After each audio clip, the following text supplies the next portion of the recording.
USC라고 그 남가주 주립대학인데요. 거기 철학 교수로 있는 분입니다. 달라스 윌라드에 이분이 잊혀진 제자도라는 책에서 오늘날 성도들이 세상 사람들에게 실망을 주는 이유는 제자의 삶을 살려고 하지 않기 때문이라고 말합니다.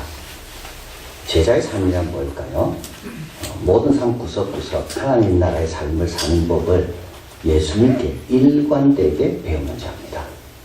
그러니까 선택해서 배우는 자가 아니고 예수님으로부터 일관되게 하나님 나라의 법을 내 삶 구석구석에 어떻게 적용하며 살 수 있는가를 예수님으로부터 일관되게 배우는 자.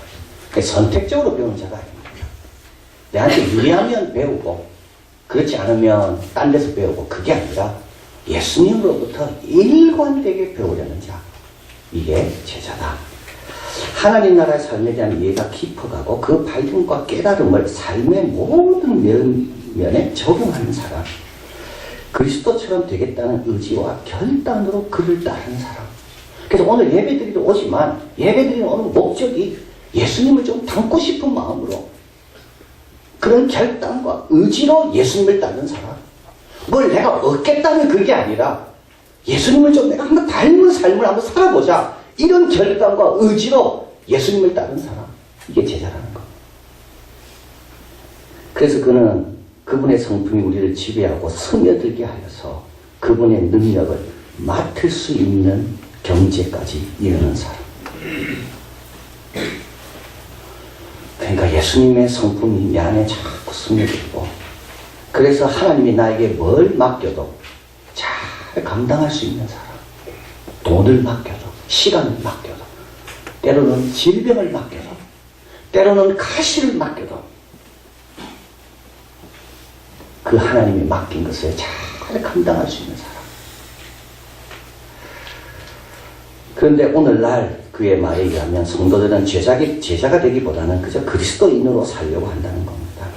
천국은 가지만 믿어 구원을 받아 천국은 가지만 이 땅에 살면서 그분을 본받고 그분의 삶의 모습대로 살려고 하는 큰 의지와 목표의식은 거의 없다는 것. 그러니까 안 믿는 사람들에게 우리가 실망을 많이 끼친다는 것. 우리 예수님은 모든 족속으로 제자를 삼으라 그랬고 그래서 제자의 길을 가라고 예수님께서 말씀하셨습니다. 너희는 가서 모든 족속으로 성도를 삼으라가 아니라 제자를 삼아라. 내가 맡길만 한 그런 사람으로 만들어라. 나를 따르되 나와 같이 되고자 하는 마음으로 따르는 그런 사람을 만들어라.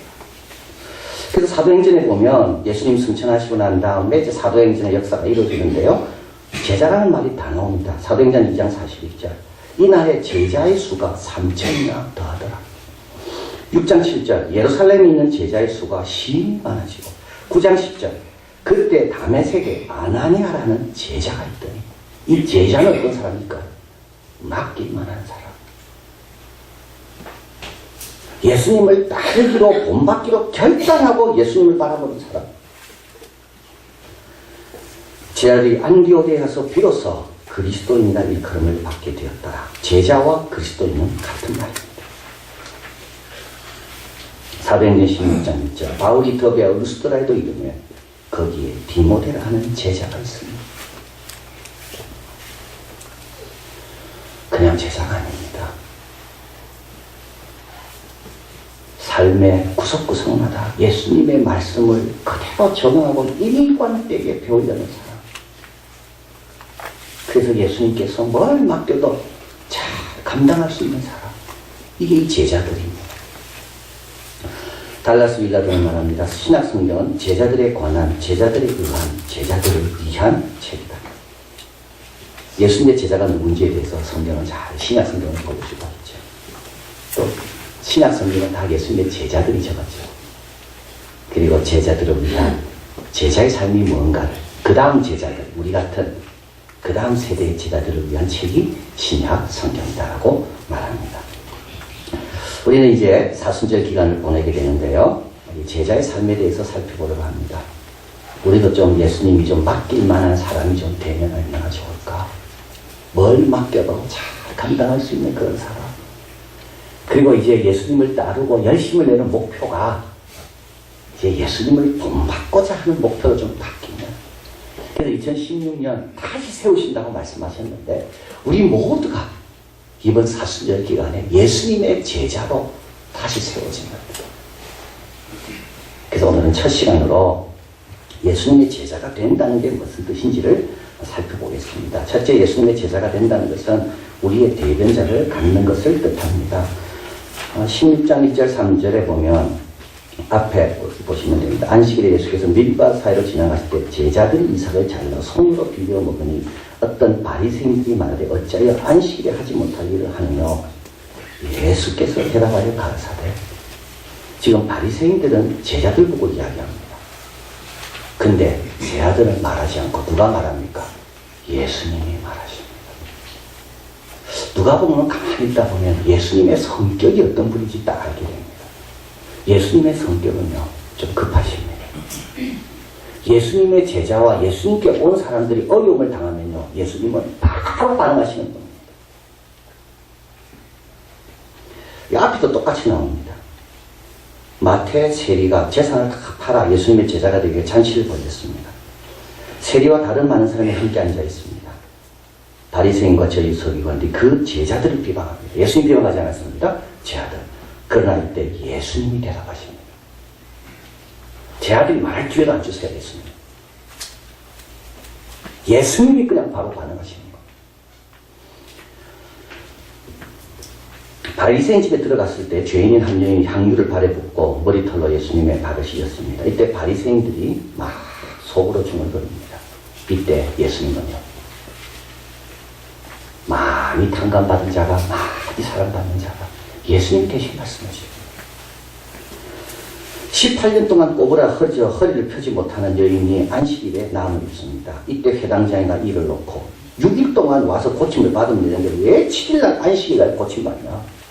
이때 이 여인은요, 말을 못합니다. 근데 예수님이 대신 말씀합니다. 이 여인 아브라함의 딸이다.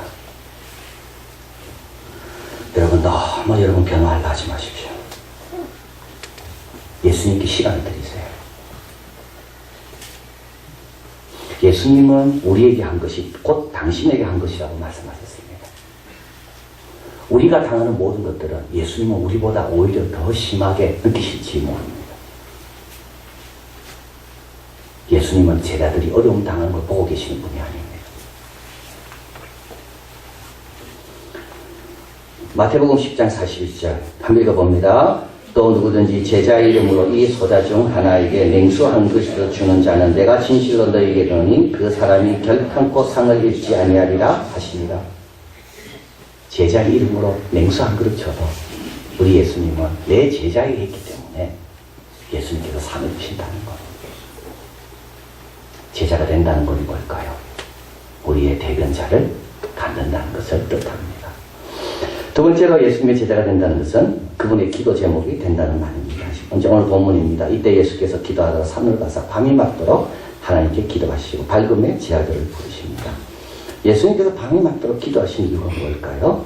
이 사람이 내 제자입니까 아닙니까? 물어본 건 아닌 것 같아요. 왜냐하면 그 앞에 세리도 부르셨고 또 베드로도 부르시고 요한도 부르시고 바돌로메 부르시고 빌립도 부르시고 그 앞에 이미 다 부르셨거든요. 예수님께서 밤이 맞도록 기도하신 것은 이들이 이제 제자의 삶을 살아야 되는데 잘 살 수 있도록 기도하신 것 같아요. 다양한 무리들이 모여 있는데 이들이 다 하나가 되고 잘 섬길 수 있도록 그렇게 기도하신 것 같아요. 좁은 문으로 들어가야 되는데 좁은 문으로 앞에서 물러서지 않고 잘 들어갈 수 있도록 이미 예수님은 베드로를 너는 나를 따르다 사람을 어부가 되게 아니라 그 앞에 다 부르셨거든요. 근데 밤이 맞도록 기도했다는 말은 이 내가 부른 이들이 끝까지 제자의 삶을 잘 살 수 있도록 그걸 밤이 맞도록 기도하셨다는 겁니다. 근데 제자들은요 특별히 기도가 필요합니다.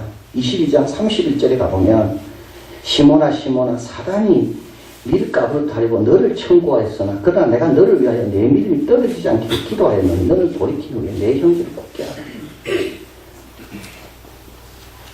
예수님의 제자들은 공격을 많이 받습니다. 사단이 그 제안을 무너뜨리려고, 특별히 베드로처럼 대표적인 사람은, 그래서 예수님은 이걸 알기 때문에 예수님은 베드로를 위해서 기도하였다. 이 말은 계속 기도하셨다는 뜻입니다. 오늘도 주님께서 뭘 맡기실 때 여러분 걱정할 필요 없습니다. 그 귀한 일 앞에 많은 유혹도 있고 사탄의 공격도 있기 때문에 주님은 그걸 아시고 우리를 위해서 많이 기도하고 계시는 겁니다. 그래서 제자가 된다는 것은 참 영광스럽습니다. 예수님께서 대변해 주시고 또 예수님께서 이 제자의 길을 갈 수 있도록 기도해 주시는 기도의 대상이 내가 된다는 겁니다. 자, 마지막으로 예수님의 제자가 된다는 것은 예수님으로 인해 다양한 기회를 경험하는 겁니다. 이 제목이 참 중요합니다. 예수님으로 인해, 예수님 때문에 다양한 기회를 경험하는 겁니다. 17절 한번 읽어봅니다. 예수께서 저희와 함께 내려오사 평지에 서시니 제자의 허다한 무리와 또 예수의 말씀도 듣고 병고침을 얻으려고 유대 사방과 예루살렘과 및 두로와 시돈 해안으로부터 오는 많은 백성도 있더라. 우리 제자들은 아마 평지 내려오기 싫었을 겁니다. 왜냐하면 예수님께서 밤이 맞도록 기도하시고 자기를 택해 주셨으니까 나는 그 산 속에서 주님과 함께 있기 좋겠어요. 딱 구별된 사람들, 비슷한 집단들, 선택받은 사람들. 근데 여기 누가 들어오고 이러면 별로 그렇지 않거든요. 그래서 베드로가 이야기하잖아요. 여기 있는 것이 좋습니다. 근데 예수님은요, 평지로 내려오셨습니다. 왜 내려오셨을까요? 평지에 있는 사람 올라올 수 없기 때문에. 병든 사람이 어떻게 산에 올라올 수 있을까요? 제자들은요, 산에 올라올 수 있는 사람들이에요. 근데 제자들은요, 예수님과 함께 평지에 내려옵니다. 귀신 들린 사람도 옵니다. 제자들은 귀신 안 들렸습니다. 거추장스럽습니다. 근데요, 예수님 때문에 그들을 만나게 되는 거예요. 참 중요한 내용이에요. 나는 만날 이유가 없어요. 그런데 예수님 때문에 그들을 만나는 거예요. 자, 우리 예수님께서 그들의 병을 다 고칩니다. 19절에 보니까 온 무리가 예수를 만지려고 힘쓰는 능력이 예수께로 나서 모든 사람을 낫게 합니다. 근데 제 아들이요, 예수님께서 각색 병을 고치는 걸 보면서 제 아들이 점점점 달라집니다. 예수님에게는 어떤 병도 고침을 받는 거구나. 그래서 베드로가 나중에 고백합니다. 주는 그리스도시요 살아계신 하나님의 아들이라고. 만약에 산에서만 있었더라면 예수님 안에서 능력이 나오는 것을 보지 못했을 겁니다. 두로와 시단이라는 이방 사람들이 와서도 고침받는 걸 보지 못했을 겁니다. 그러나 이들이 평지에 내려왔기 때문에 예수님에 대해서 새롭게 알아가는 겁니다. 예수님과 함께 해야 되는 이유는요, 세 가지입니다. 이번 청년 비전 컨퍼런스에 여러분이 와야 되는 이유는 세 가지입니다. 첫째는요, 섬기기 위해서요.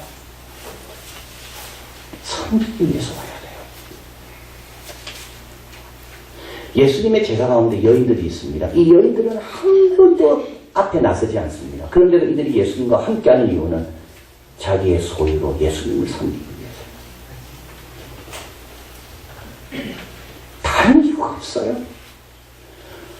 내하고 맞냐 안 맞냐가 아니에요. 내 필요를 채우냐 그런 게 아니에요. 이게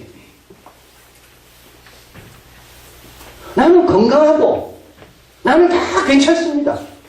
그런데도 예수님을 섬기려면 예수님 계신 데 있어야 되거든요. 또 한 가지는 예수님으로 인하여 낫는 사람을 보면서 예수님에 대한 나의 발견이 새로워지는 겁니다. 내가 경험해야지만 예수님에 대한 발견이 새로워지는 게 아니고요. 다른 사람이 예수님을 경험한 걸 통해서도 내 예수님에 대한 고백은 새로워지는 겁니다. 이들은 고침받은 적이 없는 사람들입니다. 그런데도 더러운 귀신 들린 사람이 고침받는 거 보면서 이들은 뭡니까? 병 고치는 능력이 예수님께로부터 나오는 거라를 발견하게 된 겁니다. 다른 사람 가운데 역사하는 걸 보면서요, 내가 믿는 예수님에 대한 이해가 깊어지는 겁니다. 만약에 제자들이 자기만 생각했다면 이런 이해 깊이는 없습니다. 세 번째는요, 많은 귀신 들린 사람, 예수님의 가르침, 이런 것들이 결국 나중에 제자들이 다 활용하게 됩니다. 지금은 몰랐어요. 왜 이런 걸 보게 하시는지. 그런데 곧 나중에 예수님께서 제자들을 파송하십니다. 이때 이들은요, 그때 본 것 가지고 다 살아나는 겁니다.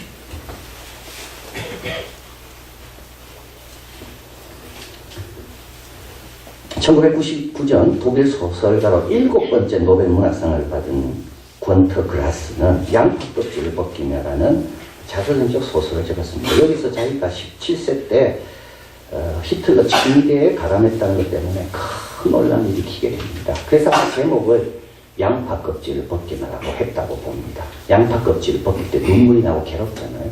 그래서 자기에 대해서 이야기를 하는 것은 그만큼 참 괴로운 일이다. 근데 이분은 참 가난했고요. 그래서 친구들은 공부를 잘해서 좀 좋은 학교는 간 모양입니다. 근데 이제 친구들은 다 집안이 좋은데 자기는 가난한 조그만 영세업장 하는 가게에서 이제 소매상하는 분의 아들이니까 늘 불만이 용돈이 불만이었어요. 그래서 엄마한테 이야기하면 엄마가 외상값 때문에 내가 니한테 용돈을 못 준다. 그리고 외상값 장부를 보여주는 거예요. 그러면서 아들하고 이제 딜을 합니다. 네가 그러면 외상값을 좀 받아올래? 네 용돈 올려줄게. 그래서 이제 균터 그라스는 외상 장부를 들고 이제 올라갑니다. 동네를 돌아다니면서. 그래서 이제 외상을 이제 받아오는 거죠. 그런 이렇게 이야기합니다. 계단을 오르락 내려가면서 고양이 냄새, 빨랫감 냄새, 층마다 풍기는 냄새들. 그런데 그것이 나중에 일반적인 사람을 묘사할 때 다 도움이 됐다는 겁니다. 딸린 식구가 많은 노동자의 가족의 가난과 걱정을 자기가 거기서 보면서 파산 선고를 받은 자를 향한 관리들의 오만과 분노를 자기가 들으면서 식탁에 앉아 잠시나마 수다를 떨고 싶어하는 고독한 여인들의 욕구를 자기가 바라보면서 아, 사람들은 이렇게 살아가는구나. 그런데 그것이 뭐였다고요? 내 내면에 예금잔액처럼 축적이 되었다. 그래서 그는 말합니다. 이런저런 이야기는 자꾸만 쌓여갔고 전업 이야기꾼에게 소재가 부족하거나 할 말이 떨어졌을 때를 대비하여 나는 그때 저축해 둔 셈이다. 우리 제자들이 예수님과 함께 해야 되는 이유는 뭘까요? 미래를 위해 저축하는 겁니다. 하나님께서 우리 가정에 어떤 기회를 주실지는 모르거든요. 그래서 하나 차곡차곡 쌓아놓는 겁니다. 프레드 크레독은 이를 가리켜 차후에 알고 놀라게 되는 것들이라고 말했습니다. 아마 제자들은 평지에 가서 그런 일 시켰을 때 싫었을 거예요. 좀 더 고상한 일, 더 좋은 일. 그런데 이게 뭐라고요? 차후에 알고 놀라게 되는 겁니다. 야, 그때 내가 그걸 경험하기를 진짜 잘했다. 누가복음 22장 29절 30절 너무나도 중요한 말씀. 여기도 우리 예수님의 성품이 어떤지도 나와 있습니다. 예수님은 수고한 거 다 아시더라고요. 그리고 다 갚아주십니다. 한 가지 읽어봅니다. 너희는 나의 모든 시험 중에 항상 나와 함께하는 자들인즉 내 아버지께서 나라를 내게 맡기신 것 같이 나도 너희에게 맡겨 너희로 내 나라에 있어 내 상에서 먹고 마시며 또는 보좌에 앉아 이스라엘 12지파를 다스리게 하려 하노라. 이게 누구에게 맡긴다고요?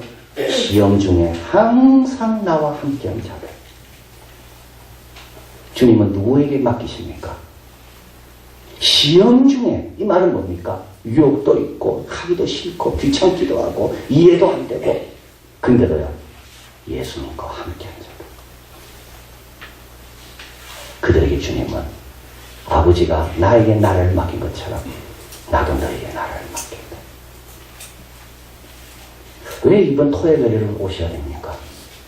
왜 이번 주일날, 다음 주일날 청년들을 위해서 같이 옆에 있어줘야 됩니까? 우리 주님 섬기려고. 그리고 하나님 행하신 일을 나도 한번 보려고. 그리고 언젠가 그때 들었던 말씀, 그때 깨달았던 것, 그때 받았던 교훈을 주님께서 나를 통해 일하시면은 계획이 있을지 모르기 때문에. 우리 예수님 한번 보십시오. 다 아십니다. 모든 시험 중에 너희가 나와 함께한 걸 주님은 다 아십니다. 다 떠났지만 떠나지 않고 남아있었던 12제자들. 그 시험 가운데도 너희들이 나와 함께한 걸 주님은 다 아시는 겁니다. 필로에서 남은 게 아니에요. 내 욕구와 동일해서 같아서 남은 게 아니에요. 예수님 때문에 남아있는 거예요. 예수님으로 인하여 다양한 경험에 노출되는 거. 그게 뭐냐? 그게 예수님의 제자입니다. 예수님은 우리를 위하여 지금도 일하고 계십니다. 여러분 의심하지 마시고 예수님께 시간을 드리고 기회를 드리면 됩니다. 예수님은 지금도 우리를 위해 기도하고 계십니다. 혹시 잘 됐습니까? 그건 예수님의 기도 때문이고요. 잘 안 돼도 실망하지 마십시오. 예수님은 항상 좋은 걸 위해 기도했기 때문에 언젠가 기도는 응답받을 겁니다. 그리고 예수님과 함께 하려는 것. 예수님으로 인해 내가 좀 더 수고하려는 것. 이게 뭐냐면 이게 바로 예수님의 제자가 된다는 뜻입니다. 그러면 예수님을 더 닮아가게 되고 우리 주님은 우리에게 더 많은 것을 맡기는 그런 충성스러운 종들이 다 될 줄 믿습니다.